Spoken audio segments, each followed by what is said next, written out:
When is the last time you listened to a podcast about web development, web design, and small business and didn't fall asleep? Yes, we cover web development, web design, and small business, but like actual human beings with personalities. If you're a beginner, we're not going to talk over your head. It's more like asking your buddy for help. We have guests, we have fun, and let me tell you, these two can get off on a tangent. Ladies and gentlemen, welcome to HTML All the Things Podcast. This is Matt Lawrence and Mike Curran. That's right, everybody. We are back, and this is episode 144. JavaScript is the future. I'm Matt, that's Mike, and this week we'll be talking about, what else but what the title says, JavaScript, of course, and how it will be the future.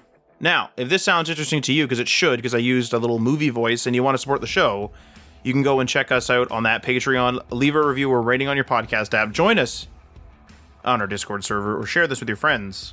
And now, Mike, you're the one that wrote up the notes for this one, so please, sir, tell me why JavaScript is the future. Yeah, all right. So before we get into the why it's the future, and in my opinion, it is the future. There's no like why or whatever, but regardless, I'll discuss why I think that. I think we need to get into a little bit of what is JavaScript.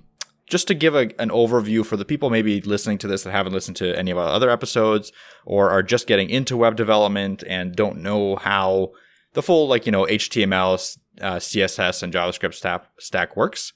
So what is JavaScript? It is a high-level programming language which is intended to provide functionality to web pages. That's the intention of JavaScript. It's a little bit more than that now, but I'll get into it a little bit later. But that was the intent when it was first kind of created.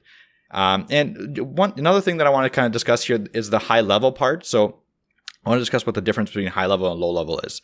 High-level languages means that they compile down. They have like an engine that will take the code and transcompile it into something else, and then that will be then compiled down into machine code, stuff like that.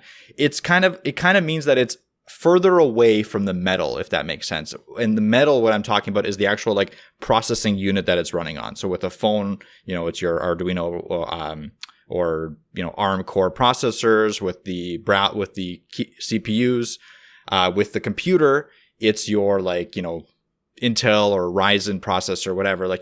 The code that you're writing needs to compile down to those processing units. So the higher the level of the code, the more it needs to compile down. And the low-level codes like C, Rust, I guess C++ is kind of low-level, but it's kind of in between as well. Those languages are closer to the metal, so they need to compile less. They're written more in the sense where you're writing right to the processor almost, and you're able to kind of save a little bit of memory and stuff like that. I just wanted to clear that up a little bit because I know a lot of people say high level, low level, and sometimes they don't make sense. So I want to make sure that people understand it. JavaScript, again, is a high level programming language. It can interact with the DOM, which is the HTML layout part of a web page. And it's able to, do functionalities like create elements in the DOM. It's able to take away elements, hide them, change them, whatever. It's able to actually directly communicate with the HTML elements, the visual layout of a web page. It can request and process data from third-party sources. So that essentially means it can, interact with APIs.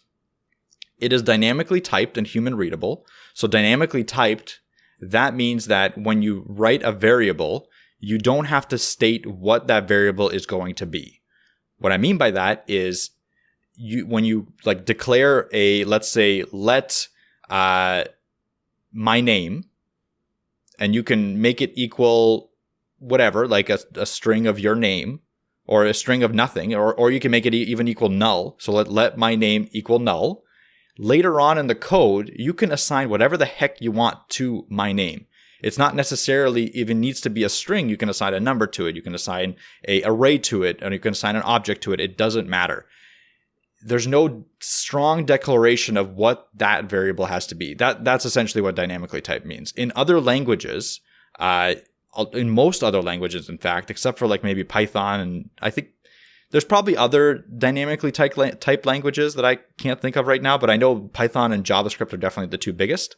In other languages like Java and C++ and all those, you actually have to declare exactly what the variable is going to be, and then only put that information in that variable. So if you have a number like int count, or like a count, like a number that's supposed to increment, you actually have to declare it as an int right away.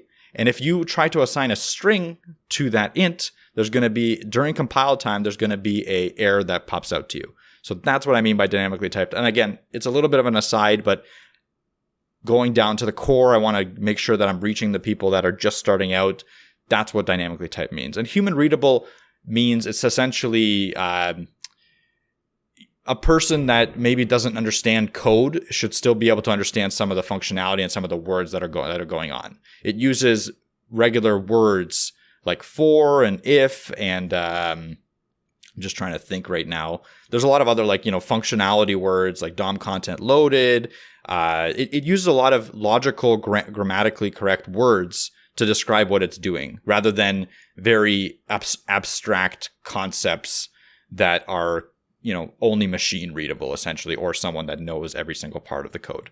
Like can play through and can play and stuff like that for media, because obviously that's pretty human readable, obviously. Exactly. Yeah, it's meant to be easier to read. That's all it is.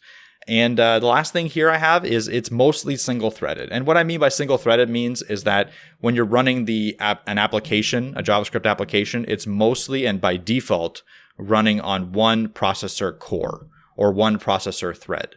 A lot of the times in other languages, there's optimizations where they know some things that need to be run on different threads or can be run on different threads. So it's a little bit better performance if you're doing something very computationally intensive. But by default, JavaScript runs on one thread. Now, there are ways to kind of optimize that and start up different threads and run it and all that and pass information back and forth. But it's not like the inherent description of JavaScript. It's more like an add-on that was added to JavaScript later with web workers. So having said that, let's move on to the benefits of JavaScript. So right now we're gonna be talking about the benefits, like what it does really well right now, what's really cool about it, and then we're gonna have another section where we talk about the future of JavaScript and what's coming. Maybe not what's coming up, but what we're seeing right now that's we know is gonna kind of stick. That's kind of how I like to describe the future, because I can't really fully predict the future, but I can see what's currently there and extrapolate that to what could be. So with that, first thing with the benefits of JavaScript is it has V8 engine optimization, which is kind of like a car thing, but it's not. So of the V8 JavaScript engine, it was developed by Google, and it is the kind of compiler or the actual code interpreter that takes your code and makes it so that the browser can do something with it. There used to be a lot of engines actually back in the day, and when I did some research right now, I'm not going to mention them because there's a bunch of different names you don't need to know. But eventually people kind of standardize on the V8 engine, which is Google's open source JavaScript engine.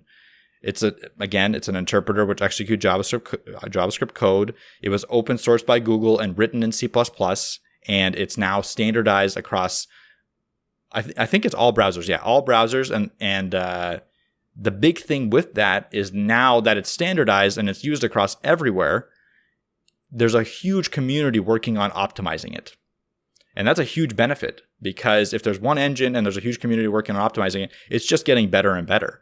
So in the future, we might have even better performance out of JavaScript. Like JavaScript already performs pretty well for what it is. It could get better. So I think, in my opinion, V8 engine optimization is definitely a benefit.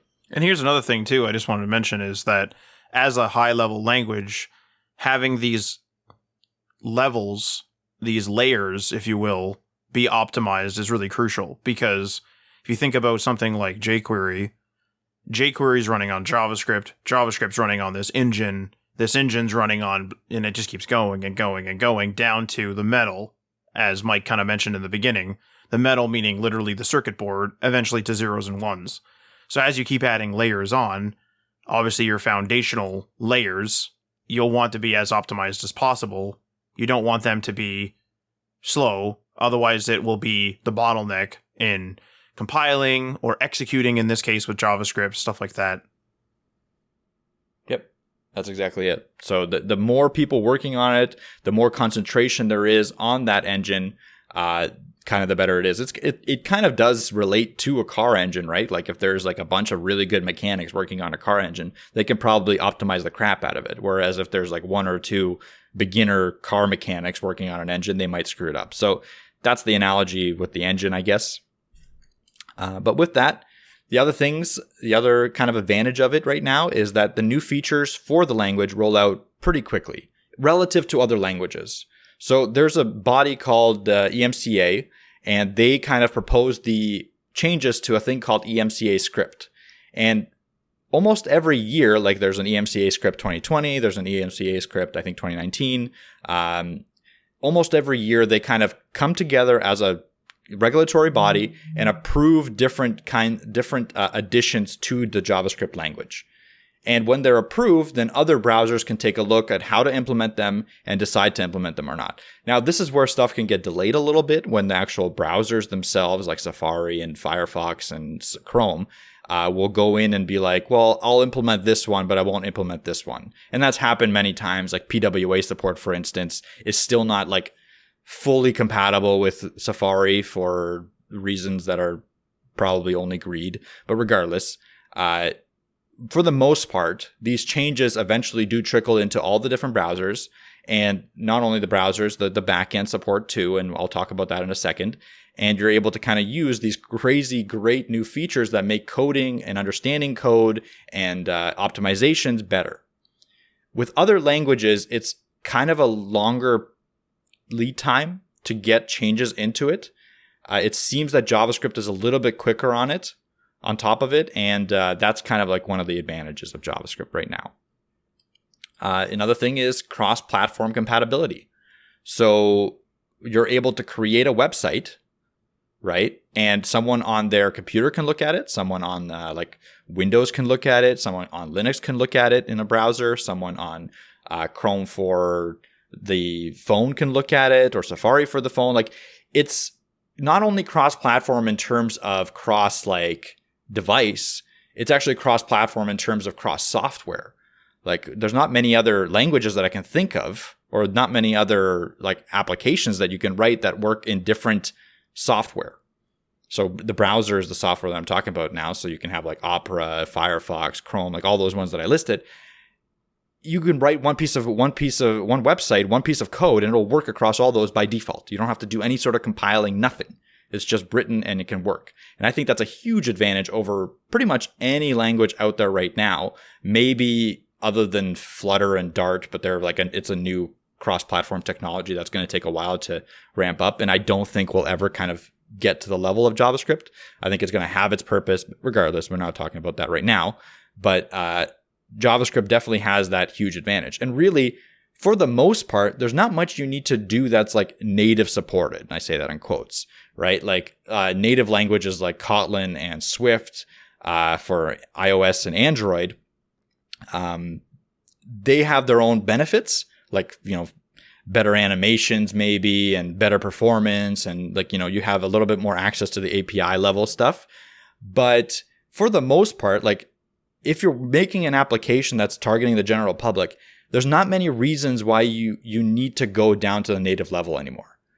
And that's maybe a positive or a negative, whatever, however you want to do it. But for almost any functionality that you can think of can be done in the browser. So you can build an application once for the browser and have it run across all devices without too much hassle. And there's things you can do to actually access the API, the hardware level API of phones and of computers and everything by doing some sort of like third-party compiling layer like Cordova, or using React Native or whatever, where you're still able to use JavaScript but then access the APIs that you need for, like, I don't know, better camera performance, or turning the flashlight on and off, or checking the gyroscope, whatever. There's a bunch of different things you can do on a phone, and you're still able to write in JavaScript. So JavaScript is extremely powerful in the sense that, like, if you know JavaScript, you can do almost anything. Now, I have a question here, actually. So, I guess the dream would be that everything would run on, say, one language. Now, I don't know if this would be the dream of all developers, but sort of the dream of like organization, I suppose, is that everything would just run on one language. You write in one language and then you just sort of tweak it to the different devices. Like phones have flashlights and cameras and stuff like this, and computers typically don't, but they have USB ports and whatever, right? Like there's different devices for whatever. So obviously JavaScript can, like you said, run in multiple locations, but also at the same time it's a high level programming language. So now the reason why I bring this up is,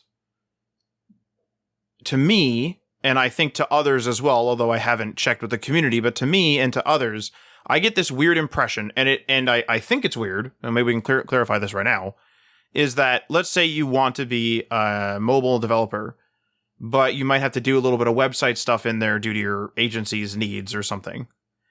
So you can do all of this with JavaScript. You can access the cameras and do this and do that and do this. But for some reason, I have this sort of nagging voice in the back of my head that always thinks that I'm almost, and it isn't this, but I feel as though I'm using a hack to get it to work. I feel as though I'm kind of like half-assing it, kind of, is the best way I can kind of think of it. Where I think like, I'm not a mobile dev, but I know JavaScript so I can get the job done, which is great in the moment to solve a problem. But I always feel as though if I want to make almost like legit apps, I should not use JavaScript. Now, that's, again, a personal feeling. I don't know what your take on that is, Mike. Like, if you're a person that wants to do mobile apps all the time or consistently, JavaScript is powerful in that it has mobile websites and also, like, so for web apps, but also for PWAs. But at the same time, the PWAs are not, they're not there. They're not native apps. They're not in the App Store. Like, there's ways to get them in there and this and that. But, like, it just feels to me like it's a hack. And I don't know if that's right. I don't know if that's the right feeling I should be having. And I've made an Android app for a website in the past, which is gone now, but in the past, where it was in the Google Play Store and it was made with just JavaScript and it was made with Cordova and all that. But, like, am I right in feeling as though it's hacky? I don't know how to really describe it. So I can kind of explain it a little bit, because I have that feeling sometimes too, but I can not dumb it down, but like lay it out, basically. Lay it out, yeah. So no, I don't think it's right to think that, but there are certain scenarios, and there's quite a few of them maybe, when you're doing camera, like if you're relying heavily on something like the camera, it's a good example. That's when you're kind of hacking away, in my opinion.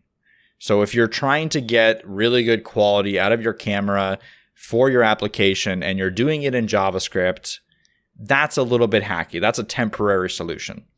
If, on the other hand, you're just creating an application where you want someone to kind of log in and view some information and be able to post some information, there is no reason that I can see where a native mobile app is in any way better than a web-based mobile app, because you're just doing basic CRUD operations, you're doing basic data retrieval, you're doing basic UI layouts.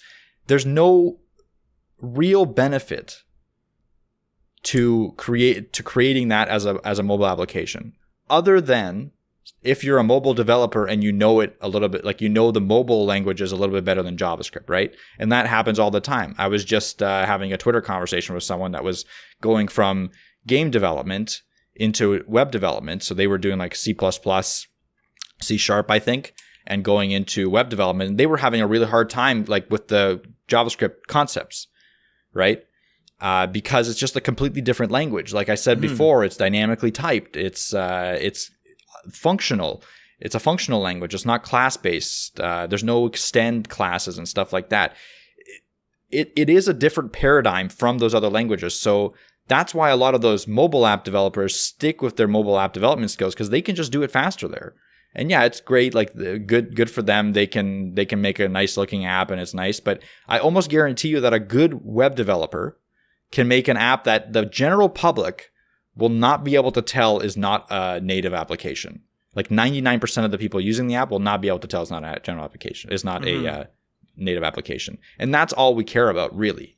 Now, again, When we go into very specific things like needing access to hardware level stuff, like the camera is a really good example. The camera one's the best one.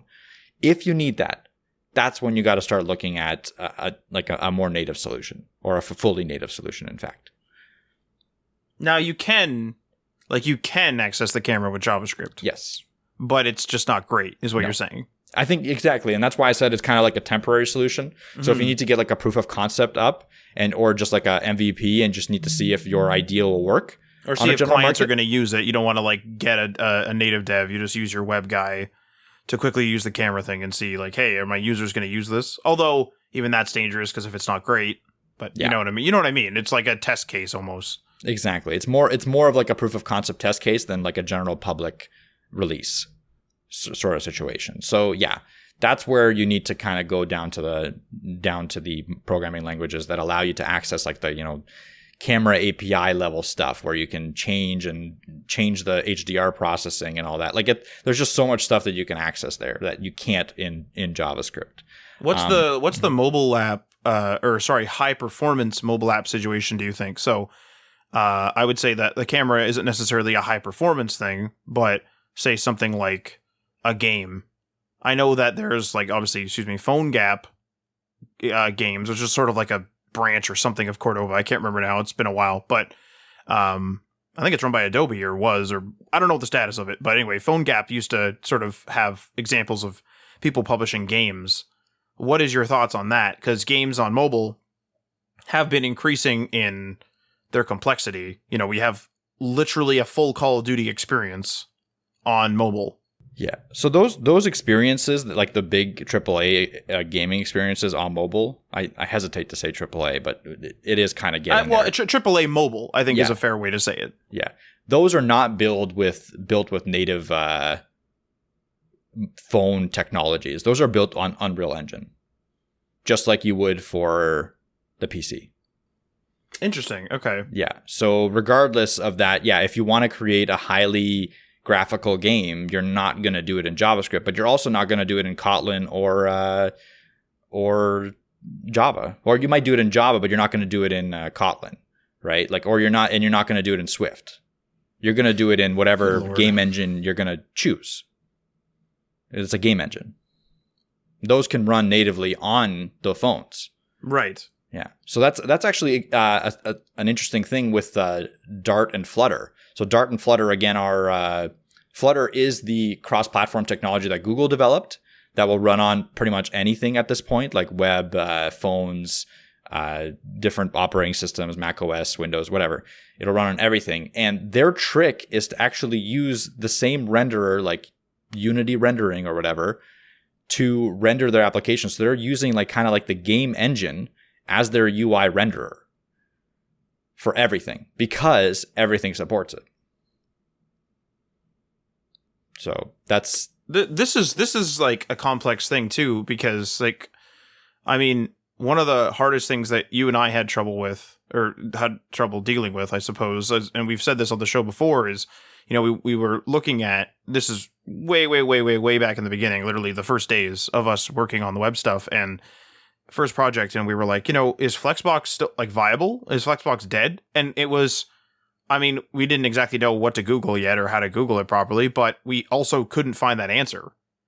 And I find that with this stuff, I'm equally as lost because like I understand how to Google stuff for JavaScript now, HTML, CSS, even for different frameworks, React and blah, blah, blah. Like I could, for the most part, Google stuff like that. Like I wrote an article, how to get started with Tailwind, you know what I mean? Or something like that, or how to install Tailwind. Like I just figured all that out.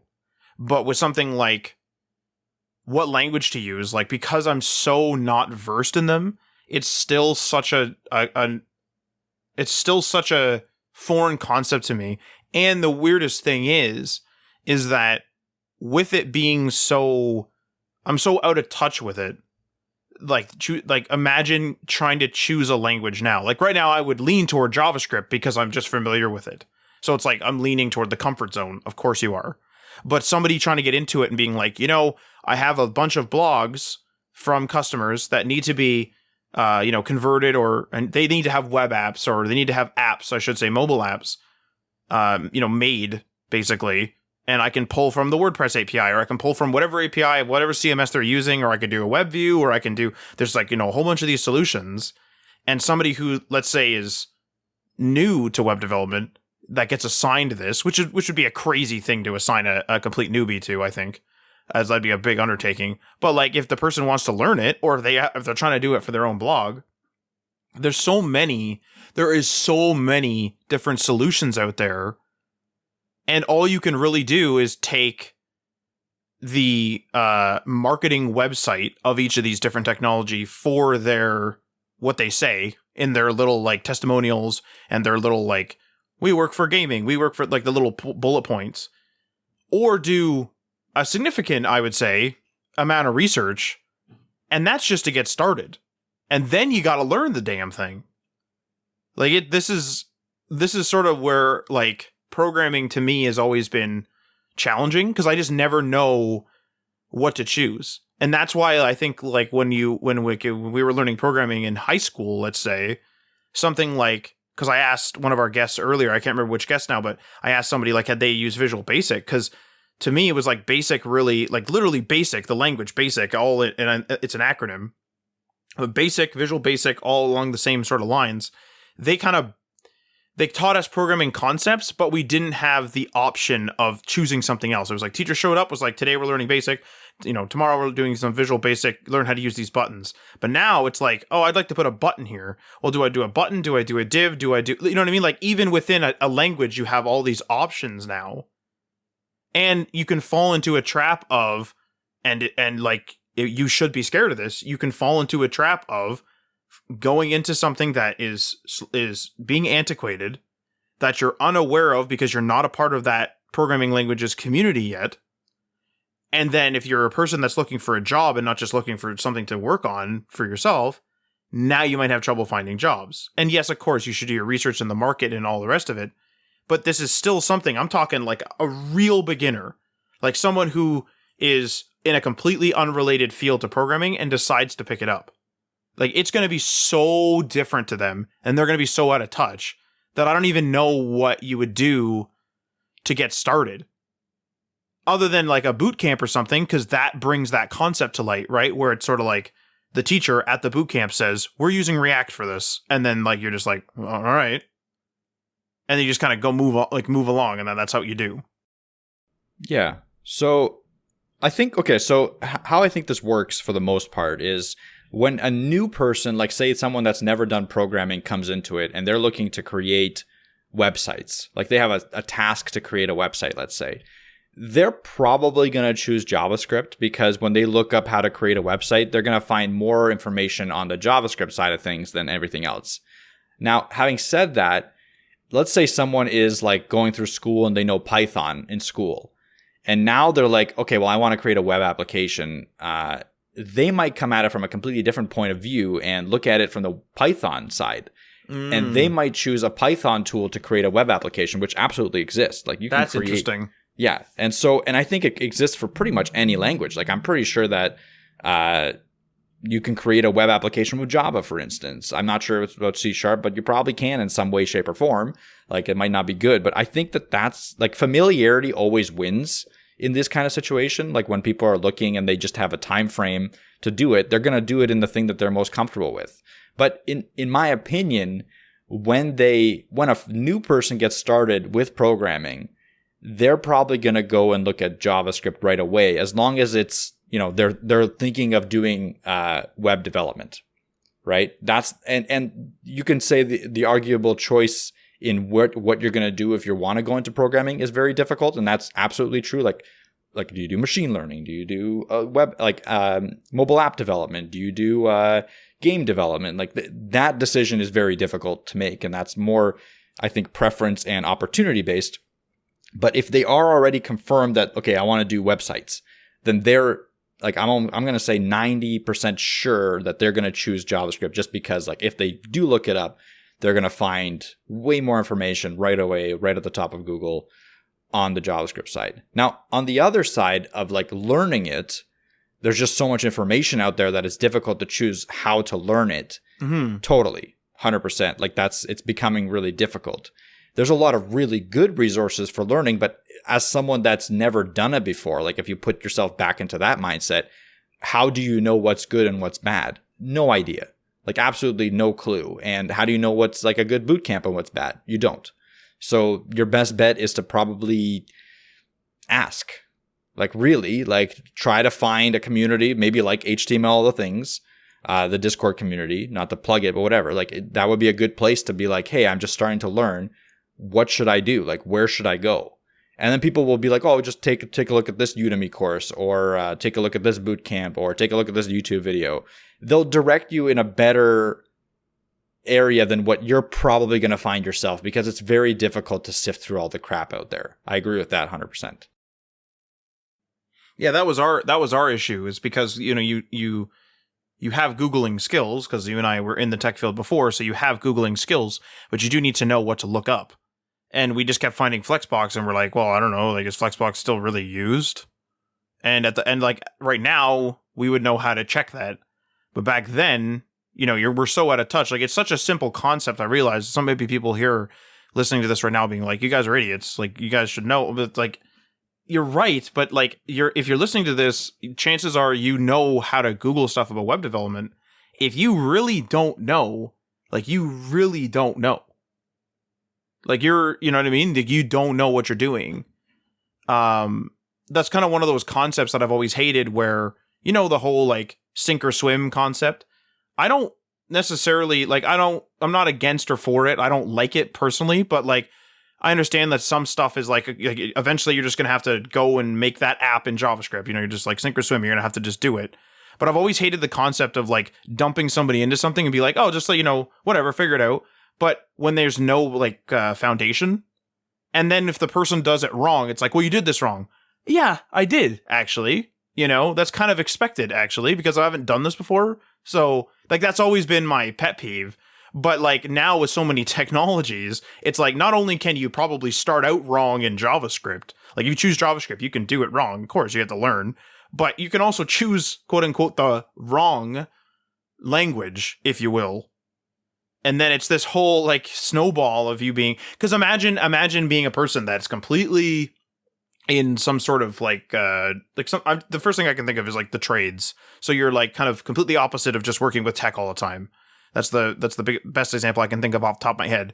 So you're like a plumber or something. So you just don't work with computers, and then you decide to start working with computers, and you start learning something, and you find out that thing is just not a marketable skill anymore. And you find that out a month in. I realize you're only a month in, but how discouraging that would be. You know what I mean? Mm-hmm. No, I absolutely know what you mean. And I think our biggest mistake when we were first starting out and just learn from our mistakes, is we didn't reach out to enough people. Like, we didn't attend enough informational stuff. We didn't try to find a group of web developers. We didn't try to find a mentor, nothing. Like, we just tried to do it on our own. And that's our personalities, and that's fine. But if you're out there and you're just starting out, I would highly recommend trying to find someone that is willing to answer your questions. At least that. Because that's going to accelerate your way into web development way faster than you trying to figure out on your own from scratch. Just like Matt was saying, like, we just screw around like we're doing what you don't know what you don't know, and you're going to start and you're going to screw it up right away. And even if you have guidance, you're going to screw it up, but at least you're screwing it up on the right path quicker, right? And it's just one of those things that, like, if we had those kind of extroverted personalities, we could probably have gotten into more groups and stuff like that and gotten and accelerated our development, but that's just what it is. So that's a fair point, actually. Yeah. Learn from our mistakes. It's just how it is. So I'm glad that we started the development community, because I think we have helped people that are just starting out get to the right path quicker. Like, it might not be the best, and something that I want to get better at is providing that, like, one sheet or the one response to the how do I get started. I don't have that one response down yet. Like, it's always changes for me, and maybe that's a good thing, maybe that's a bad thing, but regardless, I need to get a better solution to that. But regardless, like, yeah, the totally just, try to get out there, type in, web development Slack or web development Discord into Google, and try to get into somewhere where you can find someone that's willing to help you out. That's, I think, one of the more important things out there.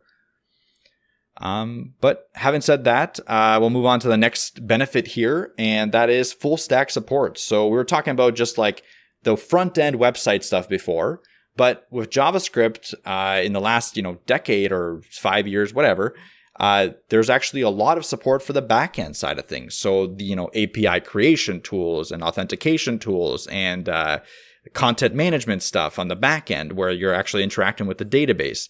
And that comes in the form of Node.js, and I think Deno as well. There's another one that was recently released, or Deno, I don't know how they pronounce it. But yeah, so like as a language, you can actually write not only just the UI component stuff in the front end and business logic, you can write all of the back end logic as well to interact with the database, perform all the different authentication stuff that you need to do, all with the same language. So you become super valuable as an experienced JavaScript engineer to be able to build out an application from start to finish that can do pretty much everything that you need it to do. Whereas before, with web development in particular, it used to be like front end JavaScript, back end PHP, or Java. Like there's other things, but those are the dominant two. And PHP is still dominant, it's still great. Like Laravel on top of PHP is still a really good solution. But for someone just getting into the game, and for someone that has a small team, if you have like 3 JavaScript developers, maintaining a JavaScript backend is way easier than shifting one of your developers that's never done a different language to PHP and having them maintain it and having no redundancy with your other developers, right? Because like if you have one guy focusing on PHP and 2 guys focusing on JavaScript, if that one guy goes away, you're kind of screwed. Whereas if you have 3 guys focusing on JavaScript, 1 guy's on the back end, 2 on the front end, or vice versa, 2 on the back end, then they can interoperably help each other. And if one guy goes away, like the other guys fill in until you find another one. Like it's easier to manage in a small team environment. So it's really valuable to have that knowledge. Next thing here is massive community. Like there's just a massive community of JavaScript developers. It is the number 1 most popular language according to GitHub and Stack Overflow. It's just, the most popular language on there, the most stars, whatever. It's been like that for, I think, 6 years now or something like that, the most popular language. And it's continuing to grow in popularity. And it's growing in popularity because of all the stuff that I mentioned before. Like, it's a powerful tool. It's a really powerful tool. A lot of people are mad at it, like especially the lower level programmers and the old school programmers on Java, because it's not the same. And it has some deficiencies. But then you can turn around on them and be like, hey, your language has deficiencies too. It's written poorly. It's like, it has some weird weird code here and there. Like there's always going to be trade-offs with anything that you choose. Some of the trade-offs with JavaScript are definitely like, there's some performance trade-off that you have if you're doing some very computationally heavy stuff because it's single-threaded inherently. There's a little bit more cognitive burden on a team environment because it's not strongly typed. So it's a benefit and a curse kind of thing. Like dynamically type means you can write faster and you don't have to worry about declaring your variables properly. But down the line, if someone else comes to your code and they see you declare variable A, they have no idea what that variable is down the line. If you have a 3,000 line code, they have no idea what you meant by variable A. Whereas in like a strongly typed language, it can be, int A, and okay, that one is for sure an integer. So I know that this one is associated with that, whatever. Those are kind of like the little things that are negatives about JavaScript, but there's also tons and tons of positives that I was just mentioned. And the trade-offs are definitely worth it for someone just newly coming into the industry because, again, it's only getting better. And in the next section, I'm going to talk about some of the stuff that it actually is bringing to the table to allow people to come in from those strongly typed languages and be ready to go right away. But I'll talk about that in a second. Next thing here is, or the last benefit, in my opinion, is the low barrier to entry.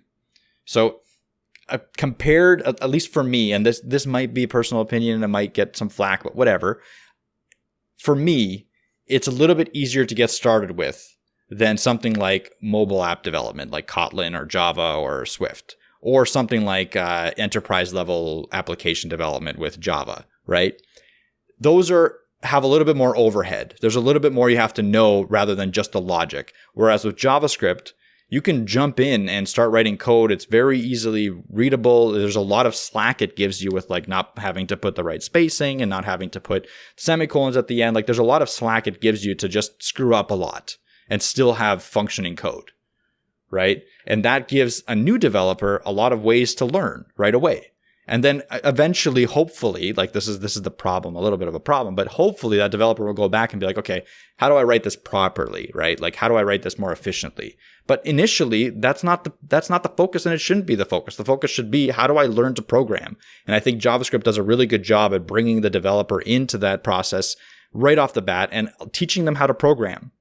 Teaching them like the logical constructs of if statements, of for loops, of for each statements, of while loops, everything really quickly and really easily with a lot of leeway. And then once you get better at it, you can go back and make your code look better and more efficient and all that. And the fact that, again, what we mentioned before with the massive community, looking up issues is easy. Like you just, when you run into an issue, you go on Google and you look it up. It's probably going to be solved, at least at the start. There's going to be some, down the line issues where you're working with 15 different integrations that are going to be tough. But when you're starting out, there's so much content out there for you that it's just easy to find good, really good content.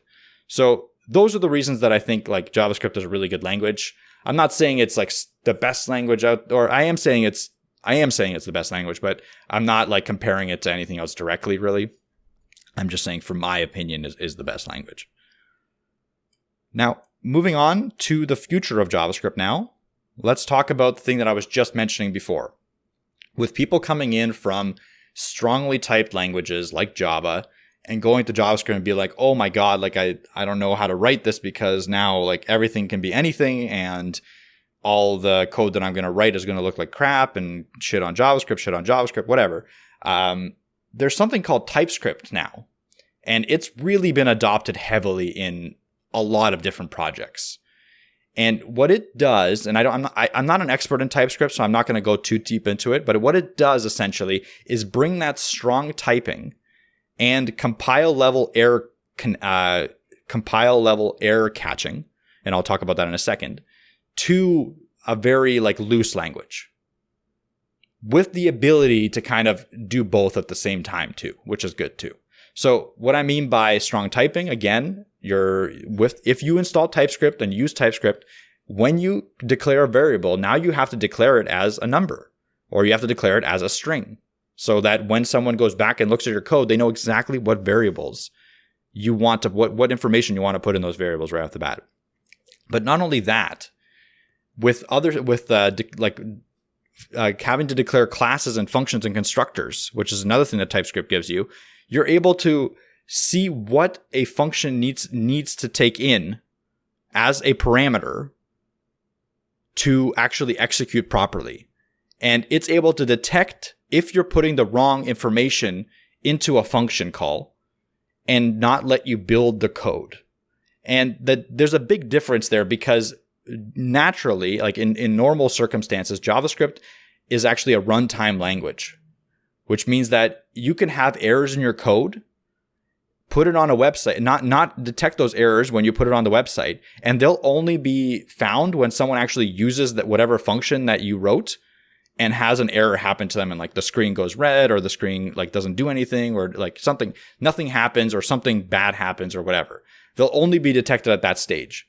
Whereas with compile time error checking, which TypeScript gives you, you're able to actually catch those errors before you deploy to production, for instance, with less need for testing. Essentially, is what it gives you. So those are the kind of the two big benefits of TypeScript. It obviously puts a little bit of overhead on everything, because you have to learn this other new construct of programming. But for the most part, it's actually really beneficial. And when you're working with a large team and like a large company, I think it's one of those necessities that's going to have to happen, to the point where why I think it's the future of JavaScript. I think it's literally going to be built into JavaScript at some point in the future. I think it's going to get to that state where you won't be able to write JavaScript without TypeScript.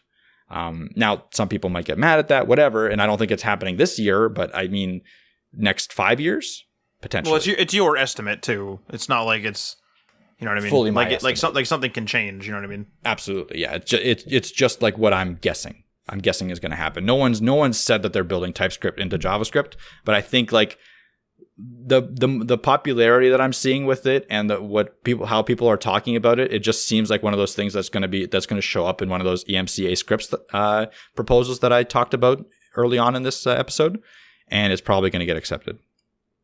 So with that, next thing here is crypto and blockchain development. So traditionally, with the blockchain, and I'm not going to get too far into this because I will have another blockchain episode at some point because I'm doing a little bit of research on that. But right now, I just want a quick overview. With the blockchain, traditionally, you're actually programming in a lower level language like C or Rust or something to write smart contracts, which is essentially just programs on the blockchain. Whatever. Who cares? Now, to interact with the blockchain, what it is actually just like a JSON RPC API. And what people have done is created something called Web3, which is a JavaScript interface for that JSON API, which allows you to do everything that you can do in terms of interacting with the blockchain with JavaScript. So any website that you build, like a dashboard, or any website that you build, like an exchange or something that has to do something transact with the blockchain, like storing information there, or creating a non-fungible token, an NFT, whatever. All that can actually be done with JavaScript because of the Web3 protocol that they've created. So you have a very big potential to be a blockchain developer, even if you just know JavaScript, which is kind of a crazy concept because, again, blockchain is traditionally a very complicated thing to get into because of its like low level support.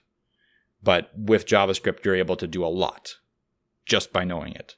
And in my opinion, why I think it's the future, it's in the future of JavaScript, is that it's only going to get more and more built in. There's going to be more things that you can do with JavaScript on the blockchain. And the blockchain might not be the best thing right now and might not be the future right now, but in 10, 15, 20 years, it can definitely be a very, very big player, not only in the financial space, but in the decentralized like information space and the security space and stuff like that. So there's a lot of things that the blockchain can do and has the potential to do that, in my opinion, kind of makes it the future.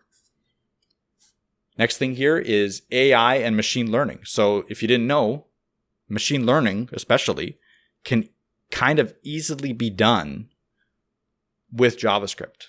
Google wrote a library called TensorFlow, and it's a library that runs across multiple different languages, but one of them is TensorFlow.js, and they wrote great documentation, and they have great examples and tools online that actually allow you to test out their JavaScript API and see how it's written and use it in any web application you want. So, feed it a bunch of images, have it train on those images for certain elements that you're looking for. Like, if you want to detect colors or if you want to detect patterns or shapes, all can be done with TensorFlow. And taking that learned algorithm that it develops and implementing it into your own JavaScript application is actually like, I don't want to say easy. Like I feel bad saying easy all the time with this kind of stuff, but in terms of machine learning, it's actually fairly straightforward. In terms of machine learning, like you still need to wrap your head around it a little bit, but the fact that JavaScript allows you to use machine learning, get into it, and get like kind of your feet wet with it and understand what's going on is a really awesome feature. And why I think it's part of the future is because machine learning is only going to be used more and more. And at this point, it's kind of become necessary for a lot of different things, right? Like if you're analyzing large sets of data and you need to get patterns out of them, that's immediately machine learning at this point. So it's just going to become synonymous, in my opinion, with web development. Next thing here is VR and AR. So this one I think is still very far out, and I'm not fully convinced that this is a big application of JavaScript. But this is probably the craziest one, right? Probably, yeah. I think it is the craziest one, but I think it is one that is realistic as well. Like it possibly could have. I mean, it's possibly going to be a big part of the future, but I have no idea when. Anyway, so why I say that now is because there are already libraries, built-in libraries and third-party libraries that support WebVR, right? There's actually a standard called WebVR that's being built out currently, and I think it's transitioning to WebVX or something like that now, whatever, for AR support as well. And there's other libraries, like larger libraries that have already existed for a long time that are starting to support VR, like 3.js, which is a large animation library for JavaScript, is now supporting VR objects and stuff like that, and WebVR and all that. So there's support being slowly put into the space, even though like obviously VR isn't taking off yet, like it's not there yet. But there's stuff that's coming out that's pretty interesting, like PSVR 2. Not that that's a JavaScript thing or a web thing, but that's going to be, in my opinion, one of the bigger sellers. Like I think PlayStation VR was the number 1 VR headset ever sold. So PSVR 2 is in anticipation going to be much better than that. They've already announced the specs, and it should make it a lot easier for people to get into VR, because if they have a PlayStation, they can do it. So I think it's going to be a big proponent. Oculus is doing some really affordable VR technology that's really good. So it's slowly getting better. Not there yet for I don't know if you want to say ready for prime time or whatever. It's not there yet, but it is a really interesting field. And I think if you have JavaScript knowledge, you will be able to dip your toes into that field. I anticipate a future where there is going to be there already is a browser in VR. Like if you have a Steam VR or whatever, there's already kind of a desktop experience with the browser. But at some point, it's going to be common where you're going to go onto a site, it's going to detect that you're wearing a VR headset, and it's going to serve you a different VR experience than a regular website. So that's something that I think is going to be the future. It's just when, I have no freaking idea. And how important here's the thing too, though, is with VR, I think one of the biggest issues we have is I think it kind of lives and dies by how the platforms work. Because right now we have severe separations between Oculus. We also have PSVR. We also have different types of Oculus. The Oculus Quest, and then there's just the Oculus as well, like ones that rely on computer, one that doesn't. And I'm just shooting from the hip here. I'm just doing this off the top of my head. I'm not remembering all the headsets, but we also got Vive from HTC and stuff like this. Like there's a lot of different ones, and I think the biggest thing that you're gonna hit is, yes, a lot of games, for example, because VR gaming is sort of where a lot of VR effort is going into, among other areas, of course. But we're seeing, let's say, gaming, which are sort of more advanced or fairly advanced sort of implementations of games, being put across platform. You can play them on Oculus. You could play them on, I think there's a Steam VR. Is there? Is that a thing? Something. Yeah, so there is a Steam VR headset. Yep, there's I think 2 of them now. I can't remember exactly what they're called, but... yeah, so there's Steam VR, there's Vive. So you have Vive, games right. Let's say on Steam that have multiple compatibilities across the thing, but you also have different phone experiences. You have Gear VR for the Samsung devices. You have, and I don't know whether it works on others. It's just that's the Samsung one for mobile devices. You also have, just regular sort of VR viewers or headset viewers, which is just sort of like Google Cardboard, but some of them are a little more advanced than Google Cardboard. But then there's also Google Cardboard, and I think what we're seeing is that it's a toy. Right now, I have one of those phone ones and it works well, but it's sort of like a toy where it's oh, okay, cool, whatever. I've tried Vive and it's very, very, very good. I like Vive. I tried it with the room setup. I like that. I tried a very old dev kit to Oculus, and that was good for a dev kit at the time. This is years ago. But again, there's nothing that makes me want to say, I really, really need this. And so I think this really lives and dies by A, the platform, and B, what they're giving out. Because if you really think about this, it's as techies and as developers, as whatever you want to say, it's interesting to try new things. You're like, oh, cool, I can make this VR thing. But a lot of the things that we say, oh, cool, let's try this, are not practical or not wanted or maybe not marketed enough, or maybe it's too fragmented among the platforms to get to the public. Because right now, it's sort of like somebody buys a Google Cardboard. Oh, well, it's just a Google Cardboard. It's just a few bucks effectively, and that's it. But if someone buys, a Gear VR, which is more money, and then only uses it like a toy, they're going to be, at least from my experience with seeing people buy stuff, they're going to be less inclined to buy something else. And so like imagine trying to make like a browser that works on all these different platforms, that works with all these different controllers, that some people are connected to a computer, some people are not. And so, and I like to point out, it's not going to be easy, obviously, but is it going to be worth it?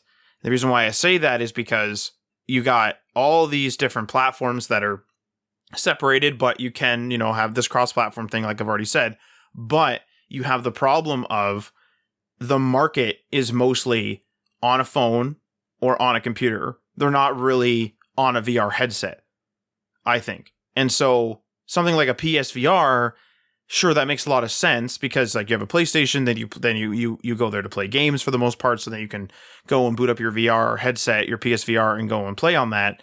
But the thing is that at that point, you're sort of, as far as I know, limited to the PlayStation ecosystem. So now there's another hurdle. And it's, again, this thing where it's like Mike might have a PSVR, I have a Vive, someone else has an Oculus, and some of us, can all play the same game and then play multiplayer together, but some of us may not because there's all these different separations, or, this game is Steam VR exclusive or something. So you're going to start getting these exclusives, and then we start getting this problem. So I think like AR, VR in general, or probably more VR, I think VR lives and dies by the market, how it's marketed, and how these platforms work together or lack thereof. I think we're at that inflection point because I believe that VR is a niche. The reason why I believe VR is a niche is because, in my opinion, it's more relaxing to sort of, let's say you work all day and then you sit down and you just use your PlayStation or you use your Roku or whatever with a remote or a controller to turn on Netflix. Now, it's kind of cool to have Netflix in like a VR theater experience, which exists to some degree. I think there's a Netflix VR app or something for phones or something I think I saw years ago. But the point of the matter is that it's more cumbersome to say, or at least it's not in the norm yet, to like go home and, I want to relax. I'll just strap this headset on me. Because imagine how many times you're, bothered or like called upon by family members, and how many times people are trying to get a hold of you, and then you have to you want to check your phone while you're watching Netflix and stuff like this. And I just feel as though the VR stuff is niche.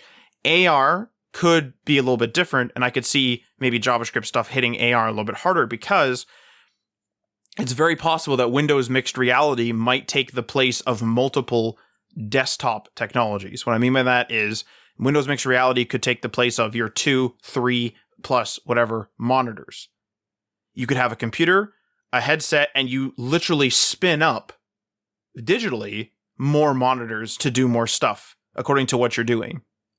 It could eat up and then it would eat your desktop speakers if you have them, because they would be like little headphones plugged in and stuff like this. I feel as though AR might be a desktop path forward because you're already sitting there using the stuff. All you're doing is putting on a headset. So it's very possible that could take over the office space. It might actually even eventually be cheaper than buying 2, 3, whatever monitors for people.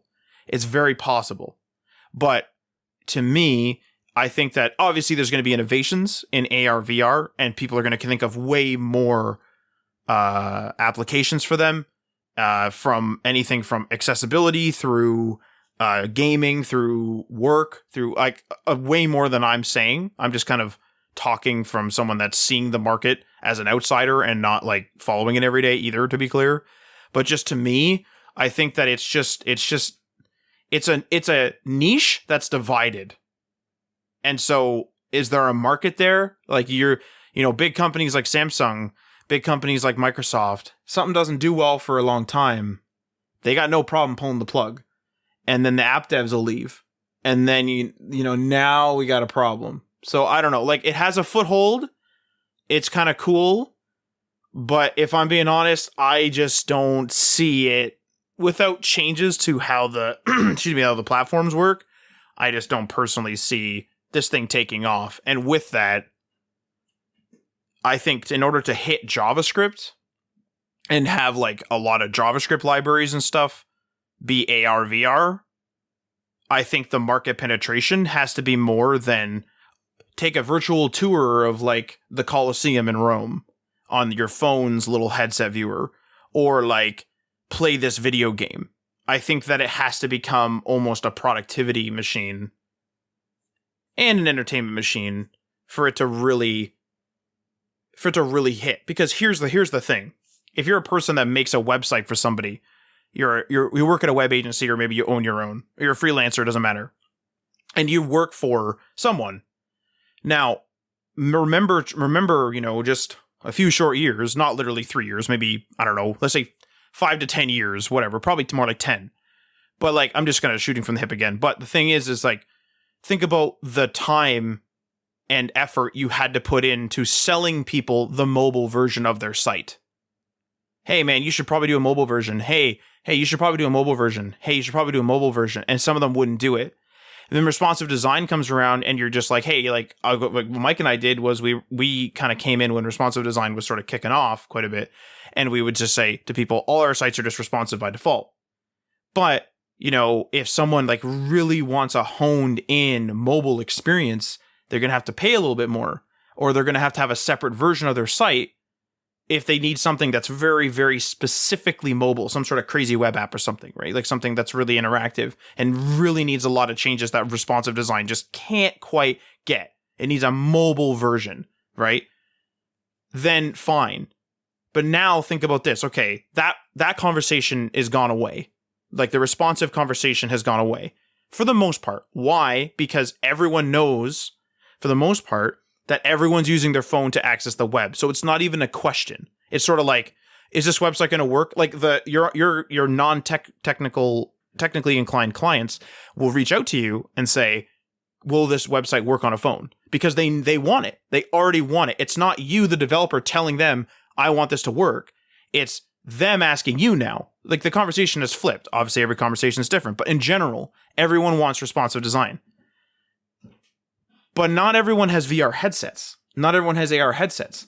So now the conversation might be, hey, we have this responsive website. That's really great. Or, hey, we have this mobile version of your web app and your desktop version, whatever.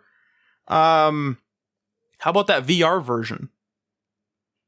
Like, can you imagine how much you're going to charge as an agency if you're a person that works at an agency or you're a person that runs a free... Like, you're going to have to buy all this equipment, do all this stuff. And then wait a second. You're not going to just buy one. You got to buy the Oculus, the different Oculuses, like the different types. If you want to really, really test, you got to have the Steam VR. You got to have headsets. And if you want to have room interactivity where someone can walk around a room like in a Vive setup, now you got to have that. So now, web development went from having a laptop and you're off to the laptop internet connection, you're off to the races, to having $3,000, again, just shooting from the hip, worth of equipment just to test.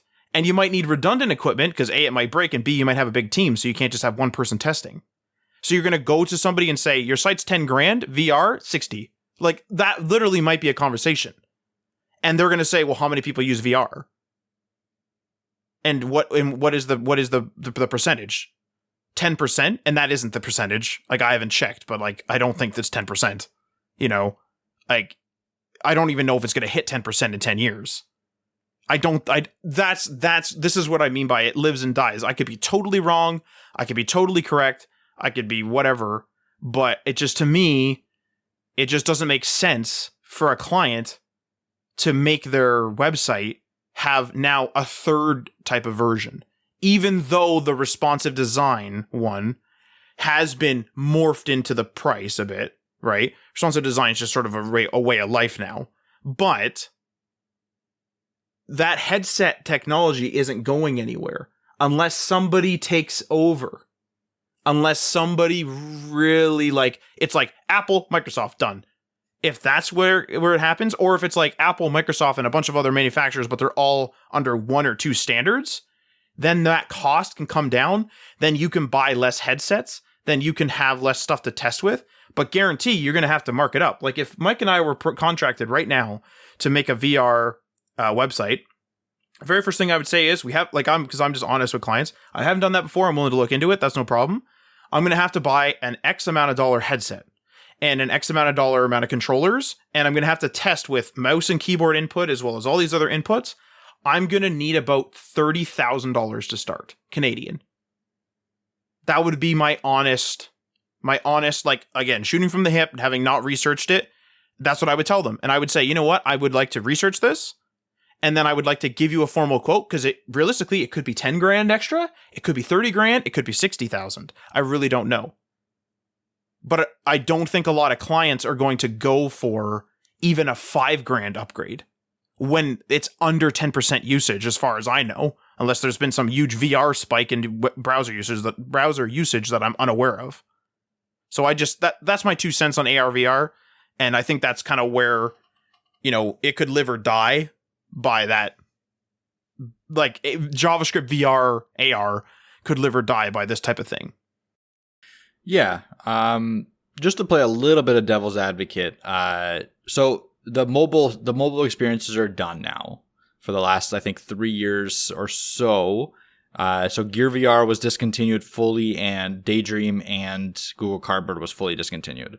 So there's a little bit less variation now, at least in the market, because why they were discontinued is just you can't have a good experience with a mobile device. Like you can understand what VR AR is, but the experience is not going to be anything but like testing, right? Just because the screens are just not good enough. The technology really is not fully there yet to be a productivity machine because of that as well. So the newer devices have about 4K screens on each one, like 4K screens for each eye. And even then, when you're looking at like text, which is something you would do in a browser and something you would do in a productivity setting, it's going to strain your eyes. So looking at text, reading for long periods of time isn't a real thing in VR or AR yet, which is the limiting factor in my opinion, with productivity. Now, we are almost there. Again, 4K screens are now becoming mainstream in VR headsets. Once we get to about 6 to 8K, it's going to become good enough for long periods of reading, which is where I think we need to get to actually have less eye strain and productivity to be a big thing, which is where, again, this mass adoption would come in. Because gaming is one thing, like you said, I fully agree with you. Gaming is one thing. It's not going to lead to mass adoption fully. It has to be other things. And the other thing it will be like 100% the fact that you don't have to have monitors anymore. You can just have a VR headset and have as many monitors as you damn well please, right? As soon as that becomes mainstream, as soon as that becomes non-eye strainy, as soon as you're not getting sick with the majority of people, it will hit the mainstream, in my opinion. Are we there in the next 5 years? I'm not sure. I do believe the next 10 years, though, the next decade, by 2031, we will have that technology fully fleshed out and consumer ready. So 10%, I think, is a good estimate. I think it's possible that in the next 10 years, we'll have a 10 to 15% adoption in the Western world, at least, with VR. Now, the other stuff, like designing experiences across different platforms, like because there's Steam VR and there's Oculus VR and all that. I think the benefit here actually there is a benefit to JavaScript on this, because those platforms are guaranteed to have browsers that run JavaScript. And the experiences that you build for one will be the same for the other, because they're going to be running on the same engine. So I think that will be... Ish. What if one's running Chromium and the other one's running Firefox? They're still running the same V8 engine. The only difference between Chromium, Firefox, and Safari right now is their support of APIs, essentially. So as long as they support WebVR, which is the standard API that's being built into web, the EMCA script or whatever, right? Then they would have the same support across board. Because another thing too is to consider is the inputs and the orientation. I think that like your orientation, meaning like you're sitting at a desk and you're ARing digital monitors, or are you wandering around a room with an AR window in front of you, like a headset, like a HoloLens type of deal? Or are you in a gaming headset and sitting at a desk using mouse and keyboard? Or are you in a gaming headset walking around the room with the motion controls, the controllers that are like allow you to like pick stuff up and whatever, in games and have like motion and point and click. Like that's going to be a whole different thing. Yeah, you'll have to figure out what you want to support. But for the most part, in my opinion, what's going to happen is you're just going to map certain things that would happen on the mouse and keyboard to the controllers, and that's the end of that. Right? I just don't think people are going to pay for it. I don't think it's necessarily going to be super impossible or super difficult. It'll probably be really hard in the beginning. And it'll get easier and easier with like your experience, but also the industry will make it easier and easier. As we know, there's different ES versions that have come out, but for JavaScript in general. But I think the thing is that I think that you're going to have to tell a client, hey man, like I'm going to have to buy a new headset for me to test your site now. So I'm going to need like 30 grand. Like I honestly, I stand behind that number as a shoot from the hip number. So for the beginning, like, yes, to test the full experience, yes, you do need a headset. But for the initial development, you can actually do it in a simulator, like a VR simulator. Sure. So there's that. Like you could do that if you don't want to buy a headset. And the headsets will come down in price. Like the Oculus headset, I think starts at $399. Mm-hmm. So it is kind of like affordable at this point. And it's only gonna, I don't know if it's only gonna get more affordable or not, but as long as it stays at that $400 mark, it's like, it's cheap in relative terms to like having 4 monitors or 3 monitors or whatever. I think that's where it has to be a productivity tool. And for it to be fully supported, it has to be a productivity tool because that's what we need for the JavaScript side. So like, I think, again, we're not there yet, but I think it is going to be a thing. And I think some clients will be willing to pay for some really interesting experiences. It's not going to be most. It's going to be far from most because, like you said, it's going to be way more difficult to build an AR website or a VR website, especially if you want to do like full room mapping or any sort of really anything. Period. Essentially, overhead alone. Yes, just building it, like it's going to be way more difficult than a regular website. So just that, like having to get like a 3D modeler essentially, because you need to make 3D models in VR. Now, I will say, actually, sorry to interrupt, but like as a devil's advocate to myself, and like as I think this is kind of where you're going, is if you were to take a web app that, like, let's say right now you could use those interior design apps that allow you to like place like a couch in your room to see how it looks in like AR with a phone, like something like that on mobile makes a lot, or on AR VR make a lot of sense. But JavaScript does have the advantage of running everywhere. So now that mobile app could actually be like a web view. You know what I mean? Like there is like a conglomerate. I don't know if that's the way to say it, but like there is like because JavaScript's everywhere, as we've already said, like over and over again. So it's like, it's possible that lower end, let's say, web apps could become more easily VR AR'd because the web can do the same thing as the mobile app is doing. And so it's a lesser investment because they're investing in one app, not two. If that makes sense. Like they're not investing in the web app, like the interior design web app and the mobile phone AR web app. They're investing in one code base that does both. If that makes sense. No, that makes sense. And like, yeah, those things will be a little bit easier to port over because you already have the 3D models and stuff done. But everything else, anytime you have to create the 3D models, is going to be a pain. It's still going to be a very niche thing. Like regular web development agencies for the next 10 years are not going to be dealing with VR stuff, in my opinion. It's going to be a very niche agency that specifically builds out VR experiences for like brands and stuff like that, like Nike or like large companies that want to differentiate. It's not going to be a mom and pop shop kind of thing for a very long time, I would say, like 20 years or 30 or whatever. So that's why I have it again at the end of my future of JavaScript thing here. Like I don't have anything else to say in the future of JavaScript. I'm sure there's a lot more that I didn't talk about, but those are the things that I kind of remembered and thought of when I was doing this episode. One thing I do want to leave you with before we leave is this little tweet from DThompsonDev at DThompsonDev. Really, really interesting developer on Twitter if you want to go follow him. Danny Thompson is his name.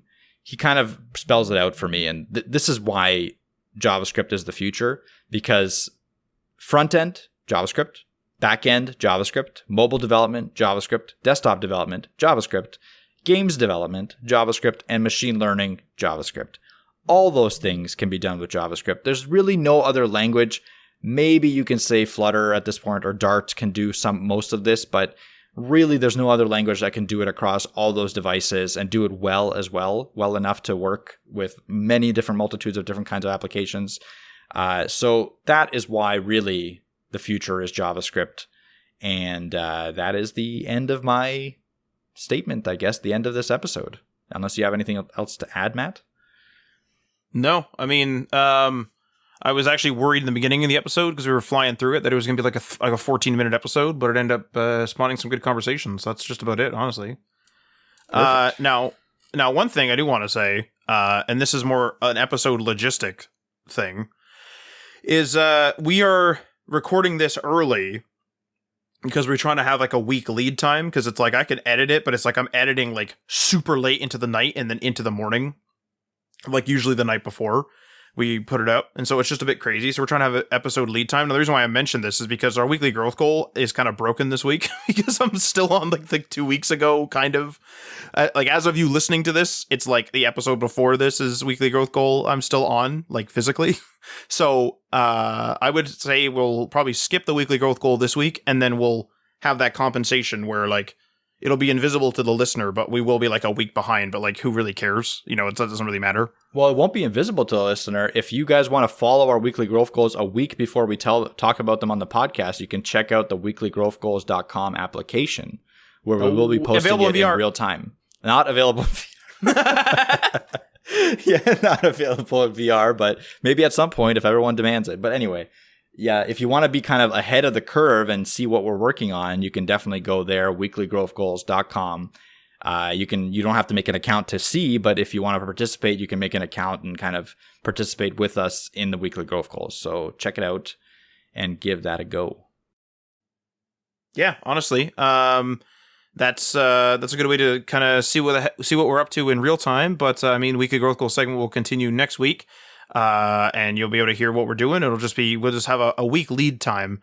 Just an FYI to everyone out there. Also, I'd like to say that as of this episode going up, the HTML All the Things website will either be up or like really, really close. So it's done. Like the MVP is done. It's been done proper like before. But we're talking content now. We just want to load the site up with some stuff so that like there's stuff to read. so we're just doing the content now. But yeah, like finally finished a project. It's just the MVP, but yeah. There's that. And also we have some exciting news for the community as well. We will be announcing that in the Discord and possibly on the next episode after this. So episode 145, just depends on how quickly we get to it. So it might actually even be later, but yeah, keep an eye on the Discord. We'll probably tag, at everybody. No, I don't want to spam that, but, it's kind of an exciting announcement for anyone out there that's listening to this, that's working on something that's like a public project on GitHub. We kind of have something that we want to do on this website that will give back. And we've talked about, kind of hinted at it a few times on the podcast, but we'll touch on it more as we have details. But if that's all you got to say here, Mike, I think we can run the old conclusion. Yeah, do it up. Alrighty, so that remember that if you want to support the show and support the site and all the rest of it, we're on that Patreon. That's patreon.com/HTML all the things.